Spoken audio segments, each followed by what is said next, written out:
भाग्य ये है कि 50-52 वर्ष के बाद भी आज भी हम बिजली सर पानी में ही फंसे हुए हैं। हमें से बाहर निकल करके आज सोशल सिक्योरिटी भी छोड़ दो आप, आज इतना स्टार्टअप में जो काम होने की संभावना है अभी रखता हूँ, क्योंकि जो चीज़ें 50 साल तक इस्तेमाल की जा सकती हैं मैं कभी भी उन्हें 5 साल में ख़त्म करने के उन लोगों में नहीं हूँ। हेलो फ्रेंड्स, मैं विकास शर्मा। आज धर्मशाला और मैक्लोडगंज से जाने माने हस्ती हैं श्री प्रेम सागर जी, जिनसे हम जानेंगे कि धर्मशाला के बारे में, यहाँ के कल्चर के बारे में, यहाँ के जो इनके एक्सपीरियंस रहा है धर्मशाला में, अलग अलग फील्ड में सबका एक्सपीरियंस रहा है।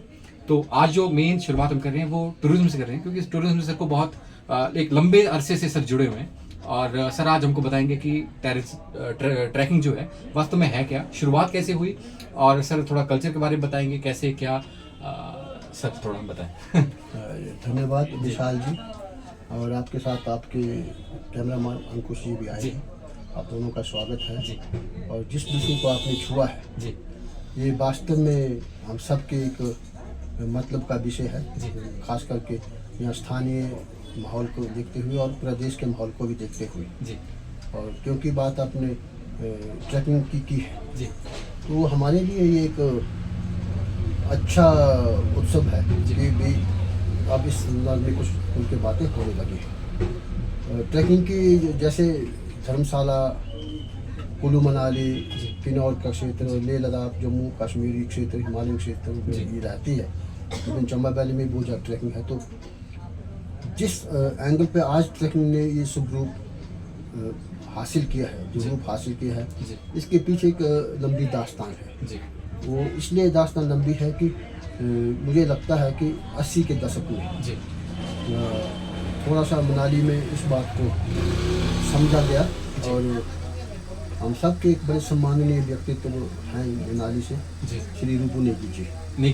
हाँ, वो एक मैं उन्हें व्यक्तिगत तौर से मानता हूँ कि वो उन प्रथम व्यक्तियों में हैं जिन्होंने इसको ट्रैकिंग को एक कमर्शियल रूप दिया था।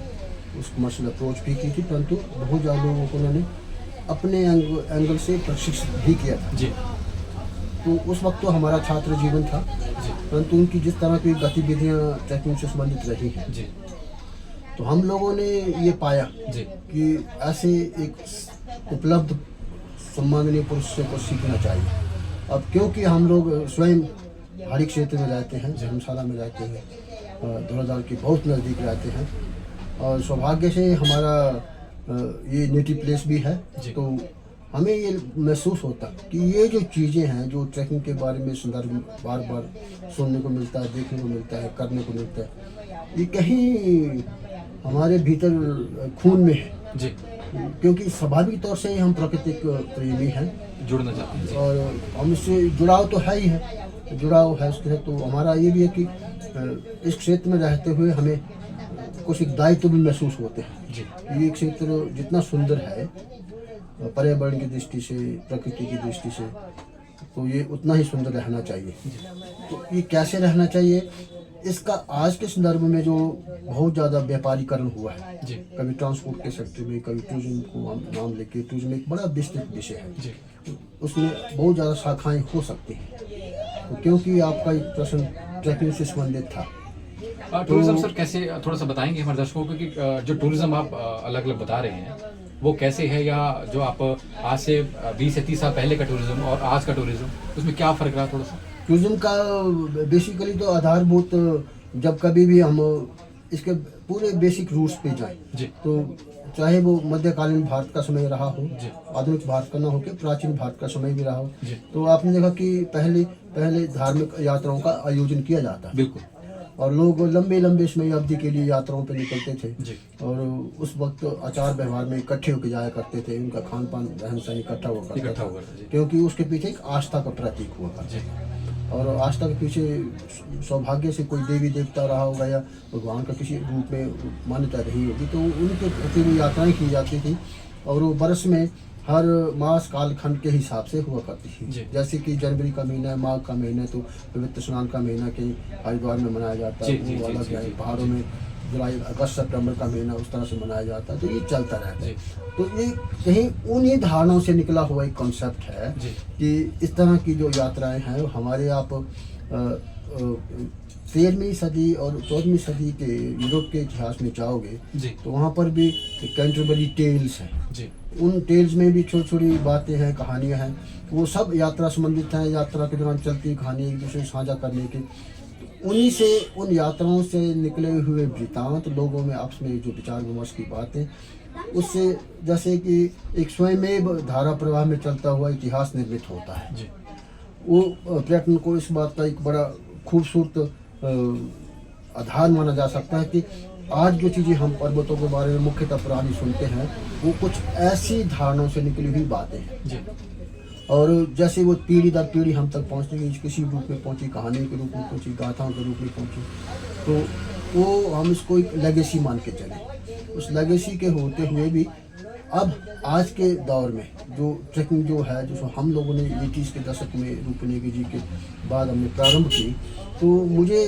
लगा कि ये जो ट्रैकिंग का पार्ट जो है, ये अथाह खूबसूरत हमारे पास हिमालयास है। जी हिमालय एक बहुत बड़ी देन है भारत के लिए, और जिस क्षेत्र विशेष में हम रहते हैं धर्मशाला में, इसको हम सब हिमालयास कहते हैं। ठीक है। ये पूर्ण रूप में हिमालय न होकर इसके ऊपर आप जाएंगे तो आपको मिड हिमालय आ जाएंगे, और उसके उपरांत आपको जहाँ से लद्दाख वैली से आगे जाएंगे तो आपको ग्रैंड हिमालय आ जाएंगे। तो जब ये तीनों श्रेणियों से बीच में हम रहते हुए यहाँ से लेह तक जाते हैं तो समस्त हिमालय दर्शन रहता है। तो फिर वो हिंदू कुश की श्रेणियों से लेकर के K2 पाकिस्तान की श्रेणी से लेकर के आप म्यांमार तक जाओ तो ये एक बहुत बड़ा एक आर्क है जी।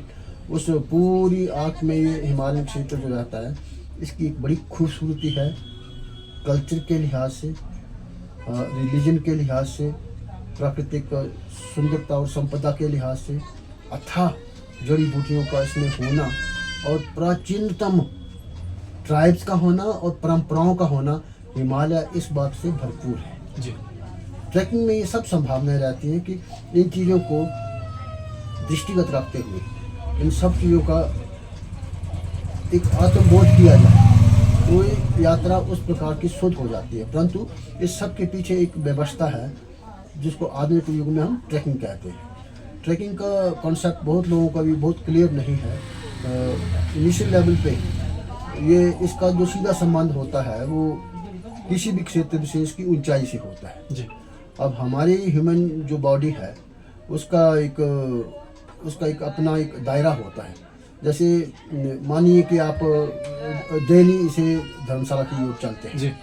तो अब तो बसें बहुत अच्छी हो गई, आपको 10 घंटे में दिल्ली से धर्मशाला पहुंचा दो। आप कल 6 बजे शाम को दिल्ली में बैठोगे तो अगले दिन 6 बजे से पहले आप धर्मशाला में पहुंच जाओगे। तो वास्तविक में जो ट्रैकिंग के कॉन्सेप्ट से मैं अगर ये बात करूँ तो आप वहाँ से 300 मीटर से चले हैं जी। और धर्मशाला मैक्लोडगंज में आप 1750 मीटर पे पहुँच गए हैं। जी। तो यूँ मानिए कि आप 10-12 घंटे के बीच में वाहन के माध्यम से आपने 1400 मीटर गेन कर लिया। जी। तो क्या ये 1400 मीटर का गेन धर्मशाला में इमीडिएट पहुंचने के बाद फिर उससे आगे सेम डे उसी दिन आप ट्रैकिंग पे निकल जाएं, क्या ये सूटेबल चॉइस है? नहीं। मेरे व्यक्तिगत मानने से वो नहीं है। जी। वो इसलिए नहीं है कि एक शरीर जो मानव शरीर, उसकी एक संरचना है, उसकी एक अपनी केमिस्ट्री है, भीतरी एक संरचना होती है। तो आपके बीच में लंग्स हैं, आपके बीच में श्वास क्रिया होती है। तो वो उसके आधार पर लगभग एक दिन में आदमी को 1000 मीटर गेन करने के उपरांत रेस्ट करना चाहिए। जी। दिल्ली के केस में ये थोड़ा 1200-1300 मीटर हो जाता है, परंतु फिर भी समझदारी तो ये है कि उसको रेस्ट करना चाहिए। यहाँ देखा गया है कि ये लोग इमीडिएटली उसी दिन ऊपर पहाड़ों की ओर चले जाते हैं, चाहे वो लुंगटा कैंप की तरफ चले जाएं, चाहे वो माना कैंप की तरफ चले जाएं, चाहे वो लेटा कैंप की तरफ चले जाएं, भले वो कलेरी चले जाएं या ट्रियून चले जाएं या और अन्य क्षेत्रों में माँ चामुंडा हिमालय की तरफ चले जाएं। तो वो उनको इस संदर्भ में कोई विशेष गाइडलाइन नहीं है। जी। जी। जी। ट्रैकिंग की बेसिक गाइडलाइंस ही यही है कि पहले दिन 1000 मीटर, दूसरे दिन उसका आधा 500 मीटर, जी।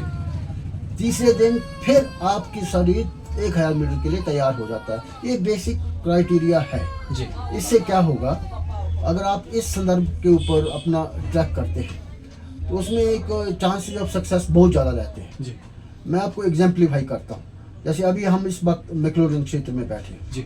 एक व्यक्ति कोई भी यहाँ 1700 मीटर से चलता है, तो मेरा व्यक्तिगत मानना यह है कि अपनी सरलता को देखते हुए, उनके शरीर की क्षमता को देखते हुए, कुछ लोग तो बड़े फास्ट होते हैं, परंतु अधिकतर मेजोरिटी ऑफ क्लाइंट्स की मैं बात कर रहा हूँ, उनको एक दिन में अगर 1000 मीटर गेन करना हो तो उनका पहला जो पड़ाव है वो त्रिउंड बनता है। 2850 1750 में बैठे हैं, 2850 1900 मीटर से वो नीचे है त्रिउंड, तो वो लगभग इतना 2900 मीटर से नीचे है।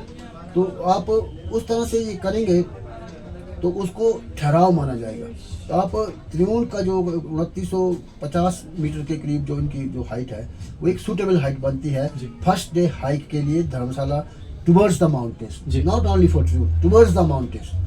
अगर आपने उसके बाद फिर अपनी जर्नी आगे रखनी है तो एक दिन में आपने 1100 किया, अंदाजन 1000 किया, तो उसका आधा 500 होता है। तो 2900 से चल के अगला जो पड़ाव आपका 3450 मीटर पे होना चाहिए, भले वो 2-3 किलोमीटर के बाद ही आ जाए। परंतु उसके पीछे फायदे क्या हैं कि आपके लंग्स बिल्कुल तैयार हैं तीसरे दिन के लिए जो आप 1000 मीटर कर सकते हैं। धर्मशाला के इंद्रहारा माउंटेन के संदर्भ में ये बिल्कुल स्टीक बैठता है, मैथमेटिकली इतना स्टीक बैठता है कि आप धर्मशाला से चले 1750 मीटर से चले, त्रिउंड में पहला दिन, त्रिउंड से 500 कर दिया, 3400 हो गया, 3350 के पास लगभग वहाँ पर लहस केव बनती है। अगर आप दूसरा हॉल्ट वहाँ लेते हैं तो आप कंफर्ट जोन में हैं, क्योंकि आप सेकंड डे में जा रहे हैं।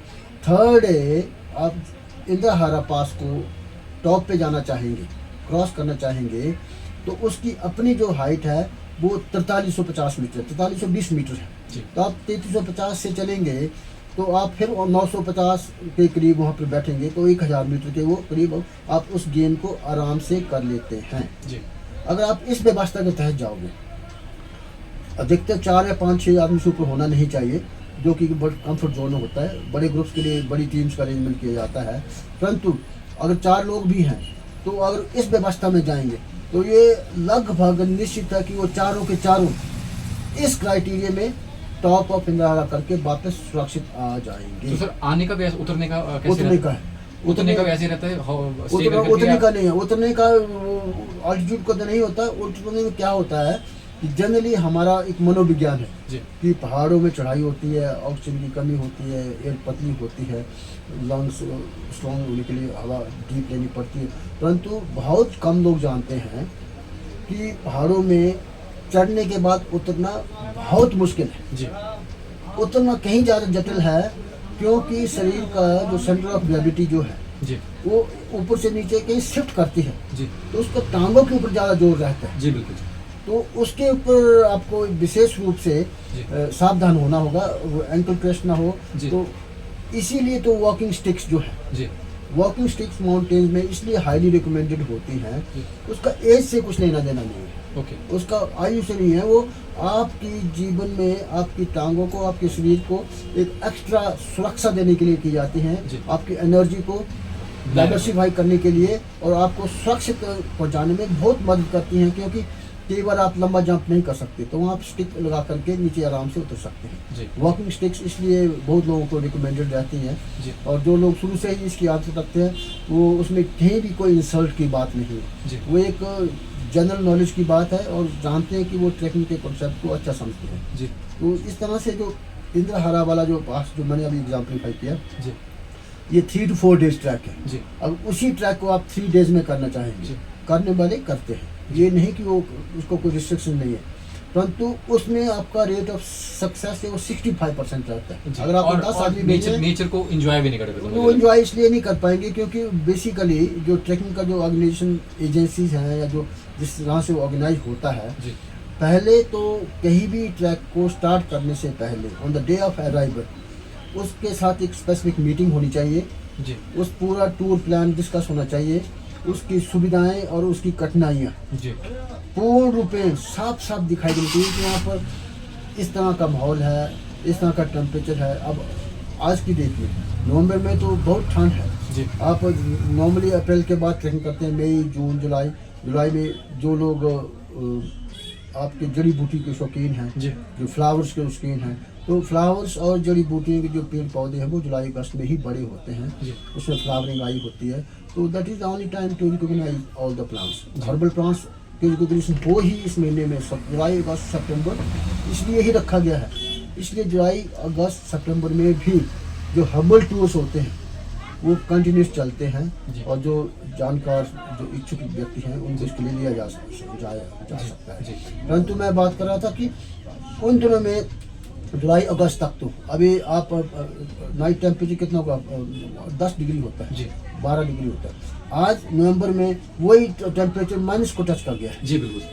तो इतनी जुलाई से पहले की जो प्रेपरेशंस हैं वो अलग होती हैं। जी। जून की अलग है, मई की अलग है, जी। टेम्परेचर सूटेबल है, परंतु हवाएं हर वक्त चलती है, ठंडी हवाएं चलती है, उसके लिए प्रोटेक्शन गियर होता है। जैसे खास करके आपने विंड शीटर लगाया हुआ है, जी। आपने अच्छी टोपी लगा के रखी हुई है, जी। शूज हमेशा अच्छे होने ही चाहिए। जी। और उसके बाद आपका गियर जो है वो अगर प्रोटेक्टेड प्रॉपर है तो वो एक बड़ा सुखद एहसास देता है। ट्रैक पहाड़ों में जो ट्रैकिंग जो है ये बड़ा इंजॉयबल अफेयर है, बशर्ते कि आपकी अपनी तैयारियाँ कैसी। नेचर से कितना कनेक्टेड रहते हैं सर? नेचर से कनेक्टेड जो लोग क्योंकि जो मेन पर्पस होता है लोगों का आने का कि हम ऑफिस लाइफ या कॉर्पोरेट लाइफ या कंक्रीट जंगल को छोड़ के आए हैं, उसके बाद जो नेचर से वो लोग फिर वैसे ही बोरियत के साथ जाते हैं कुछ लोग, या फिर उतना एंजॉय नहीं कर पाते हैं नेचर में, तो वो क्या उस सफ़र में रहना चाहिए? वो डिपेंड करता है कि आप का जो ऑर्गेनाइजिंग एजेंसी वो कौन सी है। जी। क्या आपने अपना बेसिक जो है जो चॉइस है जी। वो अपनी ऑर्गेनाइजेशन के साथ शेयर किया है या नहीं किया है। कुछ लोग तो ट्रैकिंग को एक फन समझ के एक नाइट के लिए जाएंगे, बॉन फायर करेंगे, कुछ शराब पिएंगे, कुछ हो हल्ला करेंगे और फिर सुबह एकदम वापस आने की करते हैं। जी। ट्रैकिंग वो वन डे कैंपिंग नहीं है, जी। वो कतई भी नहीं है। ट्रैकिंग का जो पार्ट है मैंने पहले भी आपको हिंट दिया, इसमें 4 या 6 आदमी होने चाहिए। वो इसलिए होने चाहिए कि हमारा जो ये प्रयास रहता है कि ये प्योरली नेचर बेस्ड कॉन्सेप्ट है। जी। एक तो आप जब इस क्षेत्र में आते हैं तो कल्चरली आपका लोगों से इंटरेक्ट हो जाए तो अच्छी बात है, अदरवाइज नहीं होता है तो ड्यूरिंग ट्रैक जब शाम को हम बैठते हैं उनके साथ एक अच्छी डिबेट और डिस्कशन होना चाहिए। जी। विचारों का आपस में एक्सचेंज ऑफ थॉट्स होना चाहिए, उनके अनुभवों को हमें सीखना चाहिए। जी। अपनी छोटी बातें उनके साथ हमको शेयर करनी चाहिए, ये अति आवश्यक है। परंतु साथ ही साथ ये इसके साथ जितना भी है हम उन्हें अपने लोगों के बारे में बताने के साथ साथ अपने पहाड़ों में होने वाले पेड़ पौधों के बारे में बताओ, अपने जड़ी बूटियों के बारे में बताओ, अपने फूलों के बारे में बताओ, इवन अपने स्टोन्स के बारे में बताओ, अपने घास जो 8, 7, 6 किस्म अलग अलग ग्रासेस होते हैं उसके बारे में बताओ। तो इस तरह से एक सेंस जो कॉर्पोरेट सेंस जो होना बहुत ज़रूरी है। और सबसे जो महत्वपूर्ण पार्ट है कि कुछ चीज़ें खास करके जून, जुलाई, अगस्त में हमने देखी हैं कि जब पहाड़ फूलों से भरे होते हैं, खूब भरे होते हैं, तो खूब फूल एक बड़ी खूबसूरत उसकी रचना है। जी। मैं उत्तराखंड की बात करूँ तो वो फ्लावर वैली के नाम से भी वैली फ्लावर्स में, वैली फ्लावर्स वो हेमकुंड साहब के साथ का जो एरिया है वहाँ जाने का मौका मुझे मिला 2-3 बार, तो मैं वहाँ जाके आया हूँ। तो विगत में 90 से पहले तो वहाँ आप नाइट स्टे कर सकते थे। जी। आज की स्थिति ऐसी है कि वहाँ पर नाइट स्टे बंद कर दिया गया है, और उसके पीछे कारण है और सॉलिड कारण है और अच्छे कारण है, क्योंकि बहुत लोग उसको नुकसान पहुँचाते हैं। बिल्कुल। नुकसान इसलिए चाहे वो उत्तराखंड हो या हिमाचल हो, हम भी ऐसे ही अनुभवों से यहाँ गुजरते हैं। धर्मशाला में भी, कांगड़ा वैली में भी, इवन चंबा और लाहौल की वैली में भी अधिकतर लोगों का जो पहली बार आए होते हैं तो उनका क्या रहता है कि इस फूल को उखाड़ लें और अपने घर ले जाएं। तो वो उनको हम साझा करते हैं कि प्रकृति ने ये निर्धारण किया है और इसी वातावरण और इसी अल्टीट्यूड के लिए निर्धारण किया है, तो शायद आपके वहाँ ये ग्रो नहीं होंगे, क्योंकि ये रचनाकार की रचना है। तो जहाँ जो आपके वो ग्रो होता है उसे ग्रो कीजिए, यहाँ के उखाड़ के ना ले जाएं। और सबसे महत्वपूर्ण पार्ट फूलों के संदर्भ में मैं आपसे भी साझा करना चाहूँगा, आपके माध्यम से साझा करना चाहूँगा कि हम अपना जीवन जीने में 60, 70, 80 वर्ष का एक समय लेते हैं। अक्सर हमारी ऐसी धारणा रहती है कि हम 70, 80 साल जीते हैं, परंतु फूल एक ऐसी चीज़ है या कुछ अन्यथा चीज़ें भी होंगी शायद, जो अपना पूरा जीवन काल एक सीजन में उग करके पूरा जीवन निकाल के निकल जाता है। तो हमारा 70 वर्ष का पूरा समय कालखंड और उसका लगभग महीने की अवधि या शायद उसके पीछे थोड़ा आगे पीछे हो सकते होंगे, परंतु उसने पूरा जीवन जी के चले जाना है। तो मुझे लगता नहीं है कि आत्मिक दृष्टि से भी और मॉरल दृष्टि से भी हमें फूल तोड़ने चाहिए। हमें उस फूल को पूरा हक देना चाहिए। लघु जीवन है, हमारी रचना के अनुसार उसे पूरा जीने का हक है, क्योंकि हर कोई पका हुआ मैच्योर फूल अपने अंश छोड़ के जाता है और ये पहाड़ हमेशा इसी तरह से लहलहाते रहते हैं। सर थोड़ा सा मेरे को ये चीज़ बताएं कि यहाँ पे धर्मशाला में जो टूरिज़्म, क्योंकि आपके सामने धर्मशाला पूरा आपके सामने पूरा तैयार हुआ, आपने देखा है। अगर मैं स्मार्ट सिटी की बात करूँ या पहले से नगर निगम आपके सामने बनाया है, और इससे पहले भी जो भी यहाँ पे विकास हुए हैं धर्मशाला मैक्लोडगंज के या डेवलपमेंट जितनी भी हुई है वो आपके सामने हुई हैं, तो वो आपने क्या महसूस किया या कितना अच्छा बेहतर हो सकता था टूरिज्म के रिलेटेड या ट्रैकिंग या अदर एक्टिविटीज़, या कैसे और बेहतर हो सकता था ये चीज़? चीज़ें तो कालखंड के हिसाब से चलती हैं और कहीं बेहतर होती है, कहीं पीछे जाती है। उसमें डिपेंड करता कि उस कालखंड में सरकारों का क्या रवैया रहा है। हिमाचल प्रदेश कोई बहुत ज़्यादा फॉर्चुनेट नहीं रहा पर्यटन के बारे में, क्योंकि 1996 में 72 के बाद हमारी अपनी सरकारें बनी थी, तो 1996 में पहला टूरिज्म मंत्री हमको मिला था। तो ये वो अपने आप में एक बड़ा डिले हुआ है प्रोसेस। वो इतना प्रोसेस डिले हुआ है कि हमें शर्म आती है कि इसको एक अच्छे पर्यटन स्टेट की मान्यता होने के बावजूद भी एक परफेक्ट पूर्ण रूपेण पर्यटन मंत्री हमेशा नहीं देते हैं। ये एक दुखद स्थिति है। और ऐसी हालात में फिर क्या होता है कि इस पूरे प्रदेश में कुछ प्राकृतिक संभावनाएं बहुत ज़्यादा है, तो लोगों ने अपने ही बलबूते पे छोटी छोटी दुकानें भी खोली, उससे थोड़ा सा अधिक थोड़ी सी उनमें संपन्नता आई तो उन्होंने उसी को रेस्टोरेंट में कन्वर्ट किया। कुछ लोगों ने 2-4 कमरे स्टार्ट किया होगा। मैं पूरे हिमाचल के लोगों की बात बाद में तो व्यवस्थाएं बाद में आई कि भी तुम होटल निर्माण कर सकते हो, तुम रेस्टोरेंट सरकार की योजनाओं का हिस्सा बना, क्योंकि संभावनाएं पनपी तो सरकार ने हिम्मत दिखाई, जो कि उसके लिए हमेशा ही धन्यवाद रहेगा, क्योंकि वो कुछ करने को चाहते हैं, परंतु सरकार के पास अदारे और भी बहुत ज़्यादा होते हैं, तो वे एक विशेष पक्ष के ऊपर वो ध्यान तो नहीं दे पाते। जितना दे पाते हैं वो उसको हम ये नहीं कहेंगे ना काफ़ी है, वो उनके एंगल से काफ़ी है, परंतु इतना ज़रूर है कि पर्यटन में जब से आपके विद्यालयों में महाविद्यालयों में ये एक विषय के रूप में पढ़ाया जाने लगा है, तो उसमें बहुत ज़्यादा लोग नए आए हैं और बहुत ज़्यादा लोगों ने नए स्टार्टअप्स किए हैं। उन स्टार्टअप्स का फ़ायदा लगता है कि आने वाले 10 के साल के बीच में बहुत ज़्यादा इस प्रदेश को मिलेगा। इसलिए मिलेगा क्योंकि इसमें बहुत अलग अलग विचारों के लोगों ने इसमें। सर क्या लगता है आपको कि जो लोकल लोग होते हैं, कम्युनिटी होती है, उनको कितना की इंक्लूड करना चाहिए प्लानिंग में या फिर उनके साथ मिलके काम करने में, तो एक बेहतर विकास की बात की जा सकती है, या उनके क्योंकि लोकल जितना लोग होंगे किसी भी चीज़ में उनका अगर एक्सपीरियंस लिया जाएगा तो मुझे लगता है विकास बेहतर हो सकता है उस जगह। ये धारणा तो हमेशा रही है, सदैव रही है। इसमें पूरे अगर राष्ट्र को हम एक दृष्टि गोचर करें तो रास्ता तो यही है कि जहाँ जहाँ विकास हो रहा है वहाँ के लोगों को उसमें इन्वॉल्व करें, तो एक तो लोगों का वहाँ से इन्फ्लक्स नहीं होगा, वो अपना क्षेत्र छोड़ के नहीं जाएंगे और अपने ही क्षेत्र के ऊपर अपना ध्यान लगाएंगे और वहाँ उसको वो कम खर्चे में चीज़ों को डेवलप कर सकते हैं, क्योंकि उसको वहाँ एक्स्ट्रा किराया या एक्स्ट्रा रहने का ठिकाना या कुछ इस तरह से सबसे वंचित ना रह करके उसको सुविधाजनक लगता है कि अपने घर के नज़दीक कार्य किया जा सकता है। और इसी प्रयास तो इसी ही बात का होना चाहिए, परंतु जो जहाँ तक नीति निर्धारण है और वो इस बात के लिए उसमें बाकायदा काम हो रहा है।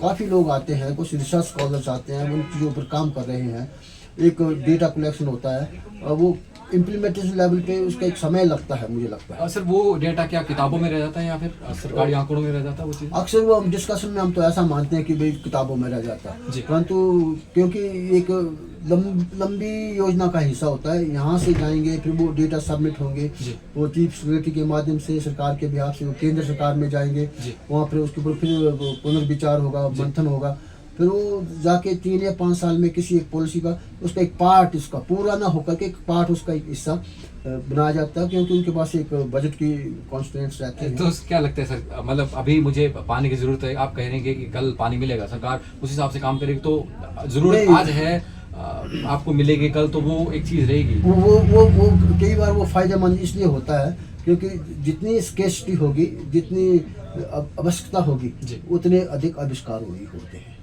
तो बहुत लोग हैं जो जिसको हम सेल्फ डिपेंडेंट लोग कहते हैं, जी। जो बहुत लोग अपने आप में स्टार्टअप लिए हुए हैं, जी। वो इन चैलेंजेस को जानते हैं। जी। और हम सरकार की इसकी कमी ना समझ करके उनकी मजबूरियां कह लीजिए कि राष्ट्र बहुत बड़ा है, जी। तो अपने बलबूते पे काम करने में कुछ वो है, क्योंकि कहीं ना कहीं हर व्यक्ति ने अपने बलबूतों पे काम किया है और इस राष्ट्र में वो क्षमता है, युवा में क्षमता है, जितने कष्टों में रहेंगे उतने अच्छे निर्माण भी करेंगे। तो जो एक चीज़ है कि हम यूरोपियन कंट्री से कुछ चीज़ें सीख सकते हैं कि कैसे उन्होंने सिर्फ टूरिज्म बेस पे ही अपना मॉडल तैयार किए हुए हैं या फिर इकोनॉमी एक बहुत अच्छी तैयार की हुई है। तो वैसे कुछ हम धर्मशाला में या फिर अदर जो मनाली हो गया या चंबा हो गया या किन्नौर की बात करें या शिमला की बात करें, तो वहाँ पे क्या इससे बेहतर जो अभी कर रहे हैं सोशल इकोनॉमिक मतलब आगे बढ़ा सकते हैं टूरिज्म से? बहुत संभावनाएं हैं। जी। संभावनाएं तो इतनी ज़्यादा हैं कि अगर हिमाचल को, अब देखिए मेरा तो, हम तो विचार साझा कर सकते हैं। जी सर। आज की डेट में आप यूरोप की आपने बात जी। की, तो मुझे लगता है जी। जैसे गवर्नेंस सिस्टम जो इंडिया में है, जी। इसमें यूनाइटेड स्टेट्स ऑफ इंडिया बना देनी चाहिए। जी।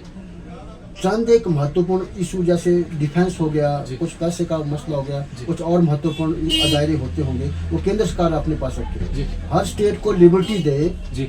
अपने अपने क्षेत्र में विकास कार्यों को तीव्र गति देने की, और उनकी टैक्स पॉलिसी में उनकी अपनी इन्वॉल्वमेंट रहे।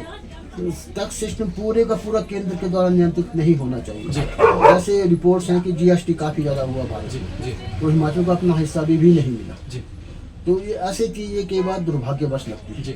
वो सरकारों को बीच में इंटेलिजेंस के साथ काम करना तो चाहिए। धर्मशाला में क्या लगता है आपको कि ये कुछ चीजें हों तो और थोड़ा सा जल्दी विकास हो जाएगा, या टूरिज्म आज जो आ रहा है वो और अच्छे से मैनेज हो जाएगा, या फिर और अच्छे से चल सकता है? मैं विकास की तो हमेशा एक प्रोग्रेसिव वे में परसिवरेंस के साथ, अध्यवसाय साथ के धीमी गति के विकास में ज़्यादा विश्वास रखता हूँ, जी। क्योंकि जो चीज़ें 50 साल तक इस्तेमाल की जा सकती हैं, जी।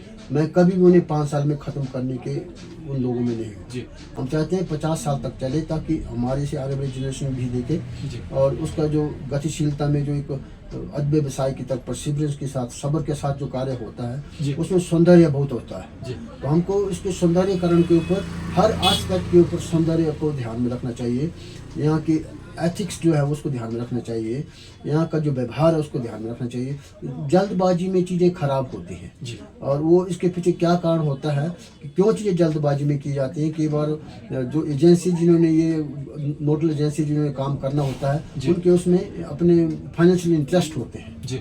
उन फाइनेंशियल इंटरेस्ट की वजह से वो जल्दबाजी में निर्णय लेकर के चीज़ों को समापन करने की कोशिश करते हैं। जी। तो इस तरह से कुछ रहता है, तो ये हो जाता है, परंतु नहीं, ये क्रमबद्ध तरीके से होना चाहिए, थोड़ा समय होना चाहिए, खूबसूरत तरीके से होना चाहिए।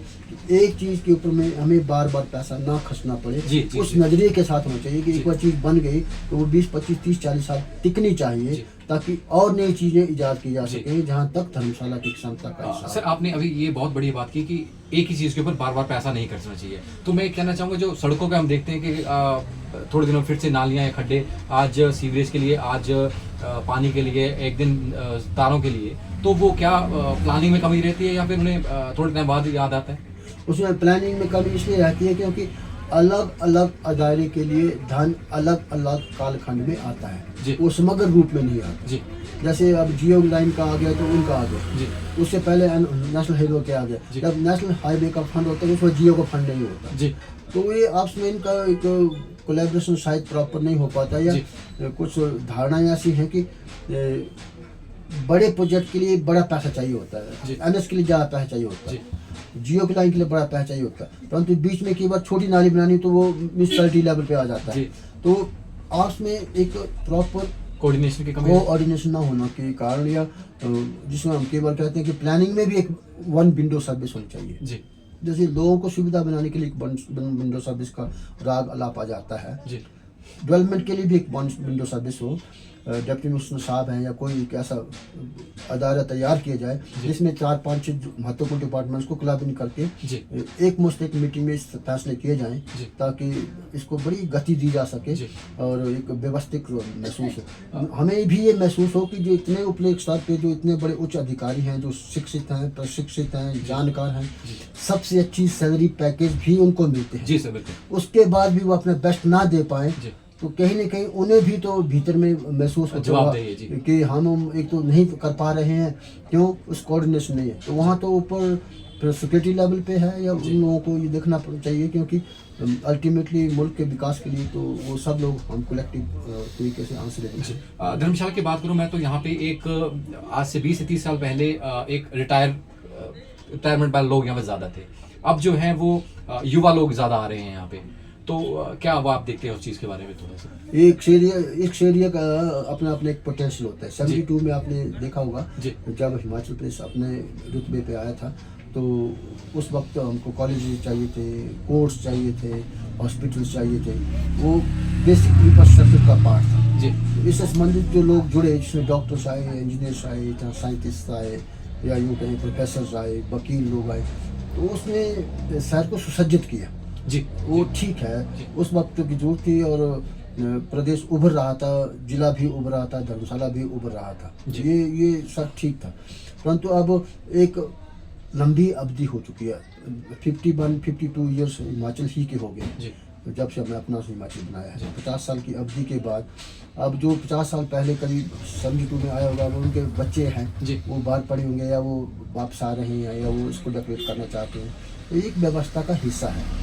ये ठीक है कि अब यूथ ज़्यादा है तो उसके पीछे एक चीज़ जुड़ जाती है कि आशाएं भी ज़्यादा होती हैं, वो ज़्यादा महत्वाकांक्षी भी है, वो चीज़ों को प्रूव करना भी चाहता है, उसको अवसर दिए जाए तो वो बेहतर भी करता है। तो अब वो एक बड़ा गैप है कि हमारी इस जनरेशन के बीच में चेंज और सरकारी नीतियों में चेंज में कितना बड़ा गैप है, ये देखा जाना चाहिए। दुर्भाग्य ये है कि 50-52 वर्ष के बाद भी आज भी हम बिजली सड़क पानी में ही फंसे हुए हैं। हमें से बाहर निकल करके आज सोशल सिक्योरिटी भी छोड़ दो आप, आज इतना स्टार्टअप में जो काम होने की संभावना है। अभी स्टार्टअप से आपने बात की तो मैं सर ये पूछना चाहूँगा कि अभी टूरिज्म में जो लोग अभी जुड़ना चाहें या फिर काम करना चाहें, अपना स्टार्टअप लेना चाहें, तो वो किस किस चीज़ में आप थोड़ा सा उनको बता दें, एग्जांपल दे दें कि आप ऐसे जो आपने आपका एक्सपीरियंस रहा है अलग अलग जगह पे मॉडल्स पे जो आपने देखे हों टूरिज्म के कि ऐसे होम स्टे का ऐसे करना है या फिर टेंट की वैलीज या फिर जो भी आपका एक्सपीरियंस या इग्लू की बात कर रहे हैं आप जी। हमारा तो ये कॉन्सेप्ट ये रहता है कि पर्यटन का जहाँ तक जो नए बच्चे आ रहे हैं अभी तो फिर एक बार फिर चारों दिशाएं खुली पड़ी है। 90 के दौर में मैक्लोडगंज क्षेत्र में और 1000 अब 2010 से पहले आप हैरान होंगे कि 1990 से लेकर 2010 तक ये क्षेत्र मेरा सा मानना है कि उत्तरी भारत में शायद चंडीगढ़ को छोड़ करके ऊपरी क्षेत्र में खाने के लिए सबसे मशहूर क्षेत्र हुआ करता था। इतने अच्छी किस्म के यहाँ खाने, देश विदेश के खाने में लगभग कोई भी खाना ऐसा नहीं था जो यहाँ छोटे से एक स्क्वायर किलोमीटर एरिया के रेट में 22-24 रेस्टोरेंट हुआ करते थे और वो बहुत अच्छा खाना बनाया करते थे। उसके पीछे एक बड़ा अवधारणा हमारी रही, हमने उसमें देखा, हम उसमें पले बड़े हैं। उस वक्त 80 के दौर में 90 के दौर में छोटे छोटे रेस्टोरेंट में अधिकतर तिब्बती महिलाएं खुद वो रेस्टोरेंट चलाती थी, वो खुद कुकिंग का कार्य करती थी और वो जो एक प्रैक्टिस के तहत उन्होंने इसमें जो स्वाद उन्होंने वो प्रस्तुत किया और उस वक्त का माहौल जब 89 जिसको हम कहते हैं 1989 में परम राजा जी को नोबेल शांति पुरस्कार मिला तो उसमें लोगों का रस बढ़ा। तो एक कॉन्फ्रेंस ऑफ कल्चर जो यूरोप का वेस्टर्न कल्चर हम कहते हैं, अमेरिका से आगे, रशिया से आगे, रशिया से तो खैर काम आते थे उस वक्त, अमेरिका से, कनाडा से, यूएस से और यूरोप से बहुत लोग आते थे। तो ये लोग बहुत आपस में एक दूसरे की सहायता करते हैं। उससे एक बड़ा शानदार जानदार एक टेस्ट इवॉल्व हुआ जिसने 15-20 साल में इस शहर को इतनी बड़ी पहचान एक बेस्ट फूड्स इन नॉर्थ इंडिया के रूप में दी जो आज मिसिंग है। आपने बात की कि नई जनरेशन क्या कर सकती है, मुझे ऐसा लगता है अब तो माइक्रो फूड क्राफ्ट धर्मशाला में है, अच्छे अच्छे इंस्टीट्यूट खुले हैं, अभी MCM में खनियारा में खुला है, तो वहाँ से ट्रेनिंग ले करके फूड में काम करने की बहुत ज़रूरत जी। है। अच्छे खाना, एथिकल, बहुत अच्छे खाने दिए जा सकते हैं ट्रेनिंग के माध्यम से, साफ सफाई के माध्यम से, एक अच्छा प्रस्तुतिकरण के माध्यम से। एक वो बहुत बड़ा स्कोप है। दूसरा, अभी हम टैक्सी का काम हमेशा सुनते हैं, ये बहुत ऑर्गेनाइज्ड नहीं जी। है। कोई पढ़े लिखे व्यक्ति स्टार्टअप के माध्यम से इस पूरे ट्रांसपोर्ट सेक्टर को ऑर्गेनाइज करे, एक बहुत बड़ा स्कोप है। जी। नंबर 3, अभी तक पूरे टूरिज्म सेक्टर में मैंने बेटियों की, बहनों की बात नहीं की है। जी। जितनी संभावना टैक्सी में एक अच्छे ड्राइवर मैन की है, उतना वुमेन ड्राइवर्स की भी उतनी ही संभावना है। जी। तो कोई बेटी अगर दमदार हो, तो अगर ड्राइविंग का काम जानती है, तो अपनी ट्रैवल एजेंसी बहुत अच्छी चला सकती है। क्योंकि जितने भी टूरिस्ट आते हैं, हम कॉमनली मानते हैं कि आधी जनसंख्या लगभग महिलाओं की होती है। जी। अगर महिला पायलट हमारे पास है, महिला ड्राइवर्स हमारे पास है, महिला गाइड्स हमारे पास है, महिला इंस्ट्रक्टर्स हमारे पास हैं, तो एक बहुत बड़ा चंक ऑफ बिजनेस जी। इस वर्ग को जा सकता है, जी। बशर्ते कि हम इसके लिए प्रिपेयर्डनेस करें, तैयार जी, करें जी। और अच्छी ट्रेनिंग के उपरांत जी। ये सब कार्य उन्हें करने चाहिए। जी। ये मैं बहुत बड़ा स्कोप देखता हूँ। तीसरा, आपने बात करी, ये अब हम इको सोसाइटी की बात करते हैं, इको टूरिज्म की बात करते हैं। विलेज टूरिज्म सुंदर टूरिज्म है। जी। विलेज टूरिज्म में पहले तो अब बहुत कम बचे हैं, पर जहाँ भी कुछ भी अगर आपके माध्यम से कुछ लोग जान पाए, जी। पूरे हिमाचल के लिए संदेश है मेरा कि जहाँ भी लोगों के पास अभी घराट बचे हैं, जी। उन्हीं घराट के साथ एक छोटा रेस्टोरेंट का काम स्टार्ट करें। जी। क्योंकि घराट में शुद्ध पिसा हुआ अनाज मिलता है, जी। उसी को खाने का माध्यम बनाएं। जी। पानी घराट का जहाँ खत्म हो नीचे गिरता है, वहाँ एक छोटा पोंड बना के वहाँ मछली उत्पादन करें। इस कलेक्टिव सी अप्रोच के साथ जी। एक अच्छी ब्रेकफास्ट का एक मेन्यू तैयार करें या खाने का तो जी। एक बड़ा उभरता हुआ स्कोप है जो पूरे हिमाचल में अपना देसी बन के देखा जी। जाना जाता है और अपने खानों को आगे प्रस्तुत किया जाता है। जी। दूसरी बात यह है कि जिस वर्ग विशेष से हम सभी लोग संबंध रखते हैं, पहाड़ियों को पहाड़ी खाने के बारे में पता होना चाहिए, पहाड़ी गाने के बारे में पता होना चाहिए, पहाड़ी लोगों की संस्कृति के बारे में पता होना चाहिए, और ख़ास करके अपने अपने क्षेत्र के खानों को तो जरूर महत्व दे करके। जी। इसी से क्या फ़ायदा होता है कि उस गांव विशेष में जो जितने पदार्थ जो उपलब्ध हैं आसानी से, दही से मिली, दूध से बनी सभी पदार्थ, उसमें सभी चीज़ें आ जाती हैं। अपना अन्न उत्पादन आ गया, सिंपल रोटी जो हम खाते हैं, तो ये लोगों को और मेहमानों को भी हम खिलाएं तो इसकी वैल्यू रहती है। जी। तो एक तो ये बड़ा स्कोप बहुत बड़ा है। जी। तीसरा चौथा जो सबसे महत्वपूर्ण पार्ट है कि अपने अपने क्षेत्र की जो शुद्ध इतिहास है, जी। उसको जानने की कृपा करें, उसको पुनर्स्थापित करने की कोशिश करें, उसको पुनर्लेखन करने की कोशिश करें, बुजुर्गों से मिलें, उनकी कथाओं को सुनें, फिर उसके बाद खोज कार्य करें और महत्वपूर्ण स्थानों को विजिट करें जो आपके अपने सराउंडिंग क्षेत्र में। जैसे मैं आपको एक छोटा सा एग्जांपल यहाँ पर कोट करता हूँ कि अभी हम धर्मशाला में रहते हैं, तो धर्मशाला का जो नाम है, ये अपने आप में एक बड़ा नहीं कन्फ्यूजन वाला है। जी। जी। इसलिए कि वो कांगड़ा गैजेट में कुछ और लिखा हुआ है, जी। किसी और लोगों की किताबों में कुछ और लिखा हुआ है, वो सरकारी लोग कुछ और लिखते हैं। जी। अभी यहाँ से हमारे से पहले कुछ 2 वृत्तांत मेरे पास भी हैं, जिसमें 800-900 वर्ष के करीब कटोच वंश यहाँ हुआ करते थे। त्रिगर्त के वो राजा हुआ करते थे, और उनके 36 राजा या शायद कहीं ज़्यादा रहे होंगे, परंतु उनका एक इतिहास रहा है। जी। तो उन्हीं के फैमिलीज में एक ऐसा मान्यता हमारी भी रही है, लोगों की भी रही है कि जिस क्षेत्र में वो राजा लंबा गांव के थे, वहाँ से चलते हैं तो धर्मकोट उनका आखिरी स्थान हुआ करता था। धर्मकोट में राजा धर्मचंद के नाम पे एक वो नाम रखा गया हुआ। तो जब वो रखा गया हुआ नाम, तो उन्हीं के नाम पे धर्मशाला नाम है। जी। एक तो ये मान्यता है, और क्योंकि वो जहाँ पर आज भी उनके परिवार का एक निवास स्थान है धर्मशाला में है, वार्ड नंबर 4 में पड़ता है म्यूनसिपल काउंसिल धर्मशाला में, तो उस जगह को आज भी हम धर्महाल, धर्मशाल या इस तरह से नाम से पुकारते हैं लोकल यूनिट। तो ऐसा मानेंगे कि उन्हीं फैमिली के नाम से बाद ये धर्मशाला नाम पड़ा। एक तो ये प्राचीनतम नाम हो गया, जो लगभग इनका आगमन यहाँ 628 ईस्वी में हुआ था। तो उससे पहले ये जो लोग नहीं त्रिगर्त में नहीं थे, तो उधमपुर के लोग यहाँ पर आना जाया करते थे। चंबा क्षेत्र के लोग जो अपनी भेड़ बकरी पालन, तो वहाँ के नेटिव है, ये नेटिव ट्राइब है, तो अधिकतर उन्हीं के। तो उनके टाइम में कटोच वंशज भी आए, परंतु उससे पहले की जो एक हिस्ट्री है वो 400 से लेके 800 तक, जो है 885 तक, वो भारत में बौद्ध काल की रही है।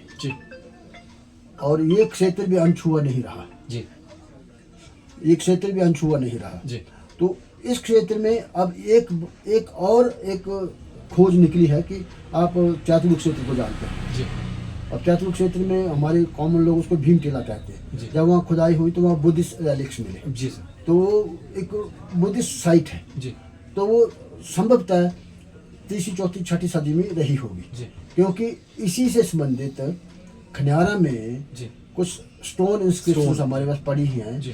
तो उसमें 2 लिपियां जी। हैं, एक ब्राह्मी लिपि है जिसको हम बाहमी लिपि कहते जी। हैं, और ब्राह्मी लिपि को ही बाहमी लिपि कहते हैं। बाहमी लिपि ही आपकी धम्म लिपि है, जी जो कि बुद्धिज्म में प्रयोग जी। हुई है। एक तो यह है, दूसरी खरोष्टी लिपि है।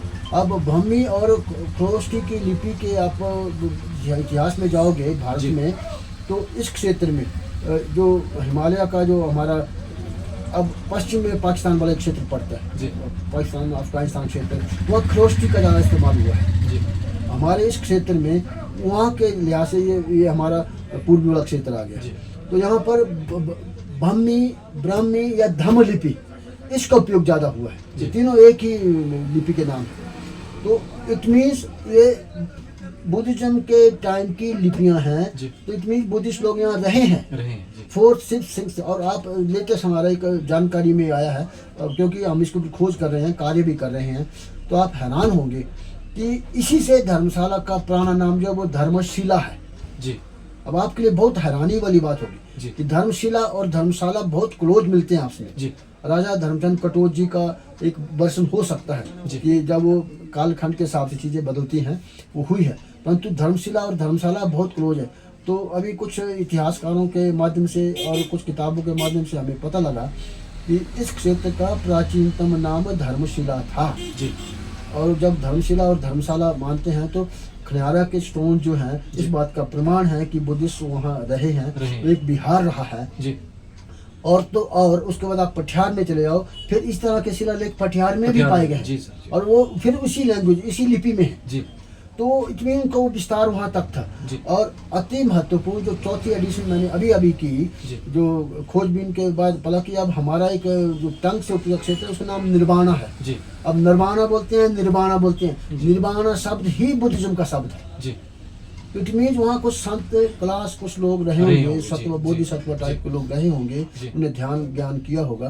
तो इस पूरी घाटी में एक प्रभाव रहा है। जी। और यहाँ ही नहीं, इसके अब हाल ही में इस जुलाई अगस्त में हम चंबा साइड में गए थे, और अभी और जाने की एक और संभावना है हमारी, वहाँ जाएंगे। तो वहाँ पर भी 3 पुरानी मोनास्ट्रीज मिली हैं। जी। 3 पुरानी मोनास्ट्रीज मिली हैं। और चंबा में उलांसा के पास एक स्टोन इंस्क्रिप्शन है। जी। उसका भी विवरण हमें मिला नहीं, ना तो मैं उसका भी फोटो उपलब्ध करवा पाया। मैंने उससे कोशिश करेंगे, उसके ऊपर कार्य करेंगे।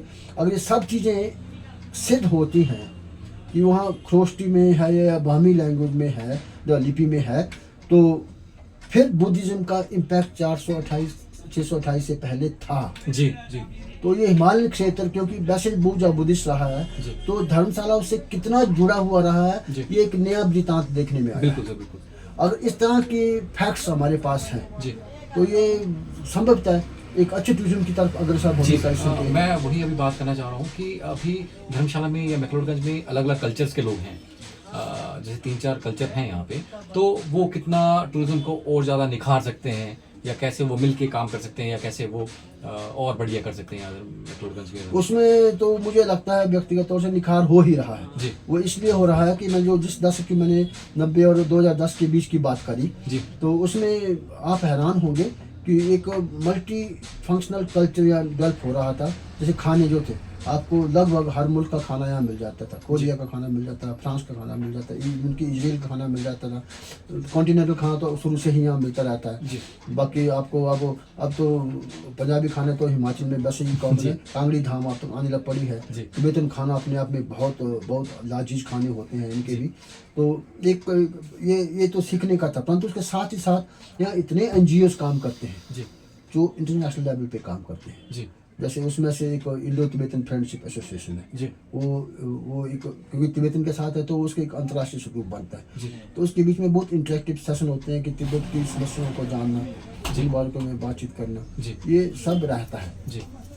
उन सब बातों के होते हुए ये देखना पड़ता है कि भाई वास्तव में कल्चर कितना है। तो बहुत जाते वेतरन्स को अंग्रेजी सिखाने का जो काम है वो जी। विदेशी पर्यटकों द्वारा किया गया है। जी। और यो ही नहीं, आप तिब्बतन सेंट्रल एडमिनिस्ट्रेशन में जाएं जी। तो वहाँ देखें कि उसका कितना इम्पैक्ट है। तो उनका एक स्ट्रक्चर इवॉल्व हुआ है, तो उसमें झलक दिखाई देती है कि वेस्टर्न वर्ल्ड जो है उसका अपना एक प्रभाव छोड़ा है। तो इस श्रेणी में कुछ ऐसा ही है। देखना चाहिए कि ट्रैकिंग के बात को करते करते हम लोग एक विस्तृत रूप में पहुंच गए हैं। जी। तो क्योंकि ये क्षेत्र विशेष ऐसा है जी। जिसकी इस पूरी मस्ती को देखने के लिए, इस डेवलपमेंट को देखने के लिए, ये भीतर का जिसमें ध्यान का काम भी है, मेडिटेशन का काम भी है, आपस में लर्निंग का काम भी है, एक्सचेंज का काम भी है, तो सब यहाँ होता है। तो इससे बड़ा परिपक्व एक बाउल ये कोई हो नहीं सकता। धर्मशाला एक क्रेडल ऑफ डिफरेंट एक्टिविटीज़ है, तो उसकी अपनी पवित्रता है। मुझे लगता है कि इसका संदेश सब लोगों तक पहुँचना चाहिए। और सर क्या मैसेज देना चाहेंगे आप यूथ को या सोसाइटी को, या कैसे कनेक्टेड या कुछ ऐसा? यूथ के लिए तो सबसे सिंपल सा साधारण सा मैसेज है कि हर व्यक्ति, जैसे मेरा अपना 35 वर्ष पहले स्टार्ट हुआ था जी। वो समय आज आपके पास है। जी। मुझे अपने छोटी सी क्षमता के आधार पे बहुत चीज़ों को ईजाद करने का मौका मिला है। जी। आज का वर्ल्ड आपके लिए हमारे टाइम से ज़्यादा बेहतर है। जी। क्योंकि कम्युनिकेशन लेवल बहुत ज़्यादा अच्छा है। जी। आप चीज़ों को जो हम 18-20 दिन में करते थे, आप 18 सेकंड में कर लेते हैं, तो आपके लिए पक्ष में चीज़ ज़्यादा अच्छी है। जी। नए कंसेप्ट पर काम करते रहो, और उसमें बहुत ज़्यादा चीज़ें हैं। अब तो ट्रैकिंग को भी बहुत हाई फाई किया जा सकता है, क्योंकि सुविधाएं बड़ी हैं, जी। चीज़ें उपलब्ध हो जाती हैं। हमारे टाइम में ये चीज़ें उपलब्ध नहीं हुआ करती थी। हमने इसको इस स्तर तक पहुँचाया है, अगले स्तर तक के लोग इसको और आगे रख लेते हैं। हमें ट्रेनिंग होना बहुत जरूरी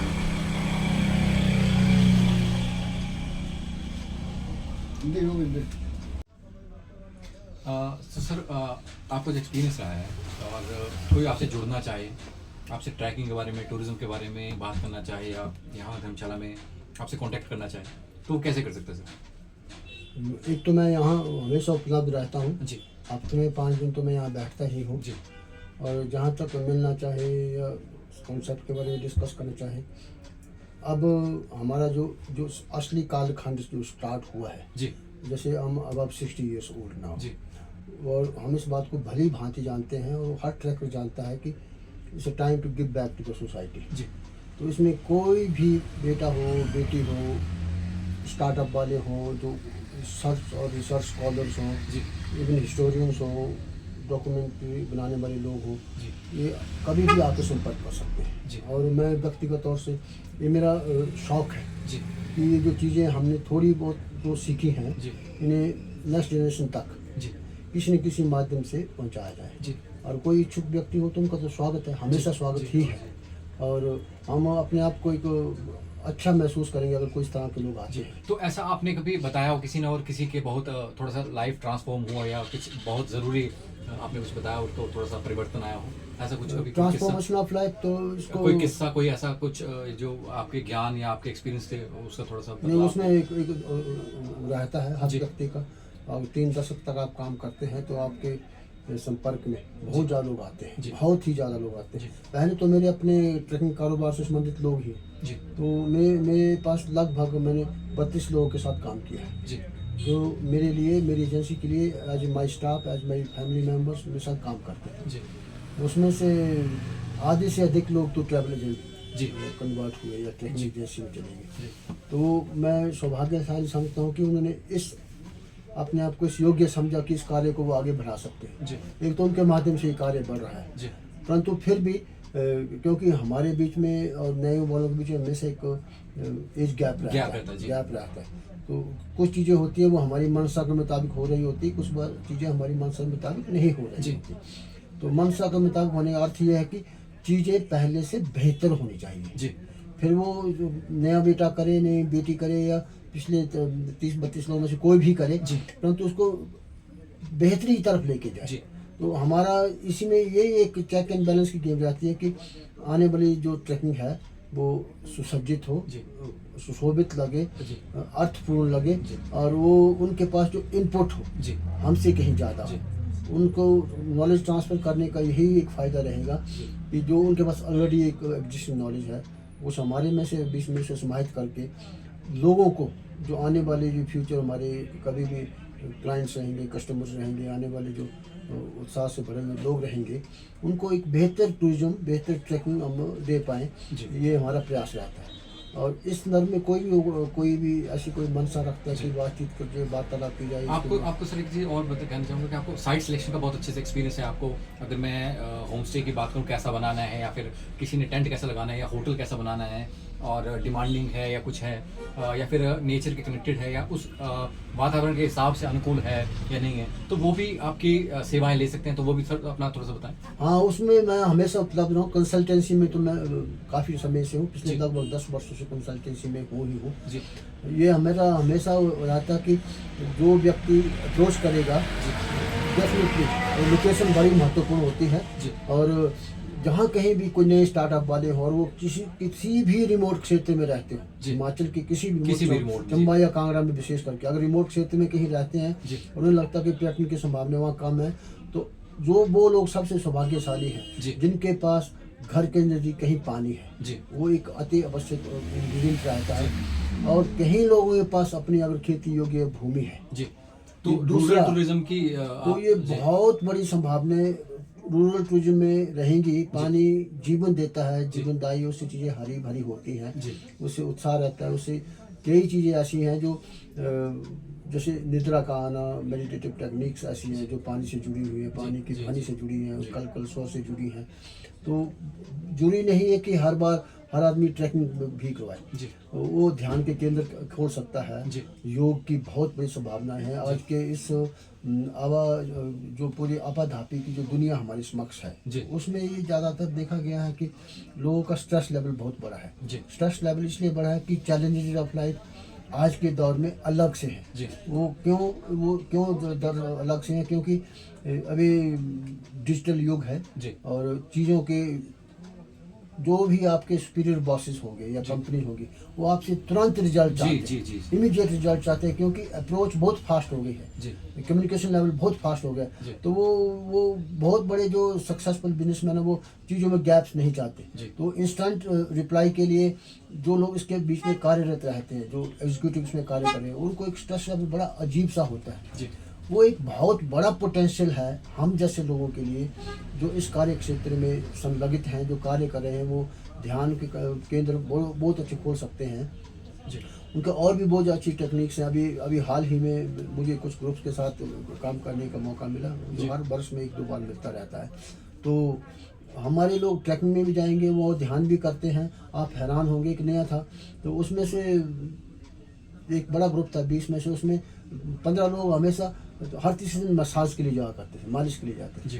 हम भारतीयों ने मसाज का कॉन्सेप्ट ही अपने आप में एक बड़ा बदनाम सा कर दिया होता। ये बॉडी को रिलीफ देने के लिए इतना ज़बरदस्त फार्मूला है कि आपकी ट्रैकिंग की सारी थकावट उतारता है।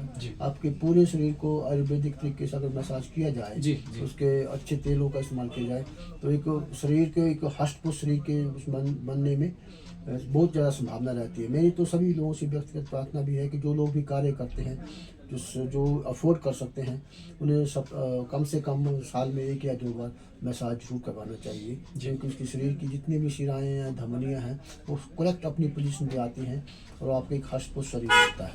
तो इसी तरह की कई ऐसे आकलन हैं कि बीच में अलग सा केंद्र खोलना, इको टूरिज्म खोलना, विलेज टूरिज्म खोलना, खानों के बारे में ज्ञान प्राप्त करना, इंटरेक्टिव प्रोग्राम बच्चों के साथ चलाए जा सकते हैं। स्कूलों के बीच में जो NGOs आते हैं, जो टूरिस्ट आते हैं, वो अलग अलग रूप में आते हैं, तो उनके साथ अपनी चीज़ों को साथ साझा किया जा सकता है, अपनी नॉलेज को शेयर किया जा सकता है, उनके साथ अपने बच्चों को पढ़ने पढ़ाने में नए तरीकों में मदद की जा सकती है। तो ये सर, आपसे कोई अगर जुड़ना चाहे तो आपको किस बारे में आपसे बात कर सकता है या आपसे जुड़ सकता है? आपके जो अलग अलग सेक्टर्स हैं जिसका आपको एक्सपीरियंस? संदर्भ ये रहता कि पहले तो जिस क्षेत्र में हम पर्यटन की बात करते हैं, तो जैसे 3 से 5 से 7 दिन का एक टूर ऑपरेट किया जाए, जी। जिसमें गांव के बारे में, वहाँ के रीति रिवाजों के बारे में, लोगों के बारे में, रहन सहन के बारे में, खान पान के बारे में और क्षेत्र विशेष के बारे में और वहाँ की जो प्राकृतिक सौंदर्य है उसके बारे में बताया जाए। उसी से जुड़ा हुआ इतिहास है, चीज़ों के इतिहास के बारे में। इतिहास का सर मैं कहना चाहूँगा कि सर आपको बहुत अच्छा एक्सपीरियंस है, तो वो भी हम सीरीज करना चाहेंगे।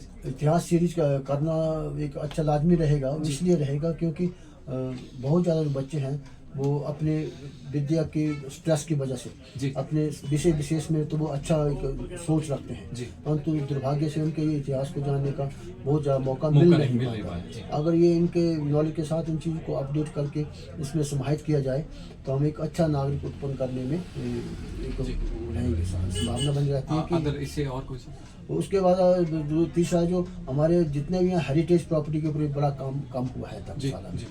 धर्मशाला में हेरिटेज प्रॉपर्टीज को बीच में उसको हिस्टोरिकल पॉइंट ऑफ व्यू से देखा जाए और जिससे आपका इतिहास निकलता है तो वो एक बड़ा महत्वपूर्ण अंश है। जैसे अभी कांगड़ा के मंदिरों के ऊपर बहुत काम करने को पड़ा हुआ है, तो वो हम लोग मंदिरों की जो व्यवस्था है, जो धर्म की व्यवस्था जो है वो हमारे जो खोजबीन का विषय है इससे अलग रहती है हमेशा, क्योंकि धर्म मान्यताओं पे चलता है और जो रिसर्च है वो एक साइंटिफिक उस पर चलती है, तो एक द्वंद्व रहता है। तो हमें द्वंद्व से मुक्ति पाने का साधन न हो करके किसी की आस्थाओं को ठेस न पहुंचाते हुए नव जो चीज़ें क्या खोजी जा सकती हैं, ज्ञान का यही ही है। ज्ञान का यही है कि अगर आप मान्यताओं से हट के काम करते हैं तो आप खोज में जाते हैं और खोज एक ऐसा एक प्रक्रिया है जो लगभग कभी भी पूरी नहीं होती। जैसे हमारे से विगत टाइम में किसी ने चीज़ें स्थापित करके रखी हैं, हम उसी के ऊपर अब पुनर्विचार कर रहे हैं, उसको पुनर्लेखन करने की कोशिश करते हैं, उसके अवलोकन करने की कोशिश करते हैं, तो ये पूरी प्रक्रिया चली जाती है। और हमें मूलतः तो यही देखना कि हम मानव जाति जो है जो इस धरा पे आई है, अपने अर्थ के ऊपर आई है, तो इससे पहले क्या क्या चीज़ें रही होंगी और आज वो किस रूप में हमको परोसी जा रही है, तो उस भेद को समझना है। तो इतिहास इसलिए कल्चर के बारे में आपसे बात कर सकते हैं। कल्चर ऑफ कोर्स, कल्चर का बिल्कुल कर सकते हैं। कल्चर इसलिए क्योंकि कांगड़ा का जो एक कल्चर है इसका अपना एक इतिहास जो है वो लगभग 628 के बाद लोगों ने इसको ज़्यादा लिखा है, उससे पहले ज़्यादा है नहीं। तो 628 से पहले का एक पार्ट जो है, जो यहाँ पर जो मैंने कहा कि बौद्धिक रहा, बुद्धिज्म से संबंधित रहा है, बौद्ध धर्म से संबंधित, उसके बारे में बहुत कम लिखा, धर्मशाला में बहुत ही कम लिखा गया।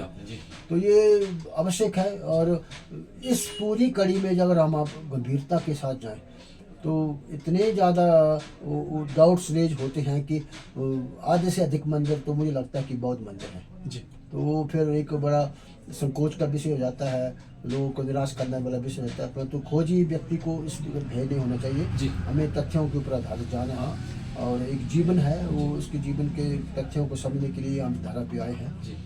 और कोई मैसेज सर आपकी तरफ से? मैसेज ये है कि हर व्यक्ति को, बेटा हो बेटी हो, विद्या का एक अपना मूल्य है, पढ़ाई का अपना एक मूल्य है, उसका कभी भी संबंध नौकरी पेशे से नहीं होना चाहिए। अगर किसी को मिलता है तो वो सौभाग्य की बात है, अच्छी बात है, उसमें कोई कोताही नहीं है, परंतु अपने व्यक्तिगत विकास के लिए, चाहे वो बौद्धिक स्तर पे हो, मानसिक स्तर पे हो, तार्किक स्तर पे हो, धार्मिक स्तर पे हो, आध्यात्मिक स्तर पर हो या नई खोजबीन के स्तर पे हो, विद्या एक आधार रहती है और विद्या का शुद्ध अंतःकरण करना और सत्यता की ओर बढ़ना, ये विद्या का मूल मंत्र होना चाहिए, जो होता है। और विद्या का अर्थ भी यही है कि जो आपके सामने तथ्यात्मक चीज़ें उपलब्ध हैं उसके और गहनता में जा कर के चीज़ों को उस स्तर तक ले जाए कि जहाँ लोगों को वो लगभग सत्य प्रतीत हो। तो शुक्रिया सर, आपका विशेष धन्यवाद। और हम इस सीरीज़ को और बढ़ाएंगे, जो सर के पास एक्सपीरियंस है अलग अलग विषयों का, और जो चीज़ आप लोगों तक पहुंचा सकते हैं इजीली, क्योंकि आपके पास एक आपने खुद बताया कि 30 वर्षों का अलग अलग चीज़ों में एक्सपीरियंस भी है, और एक जो बच्चे हमसे सीख सकते हैं या फिर नौजवान कोई काम करना चाहे इस विषय में, तो वो सर आपकी सेवाएं भी ले सकते हैं।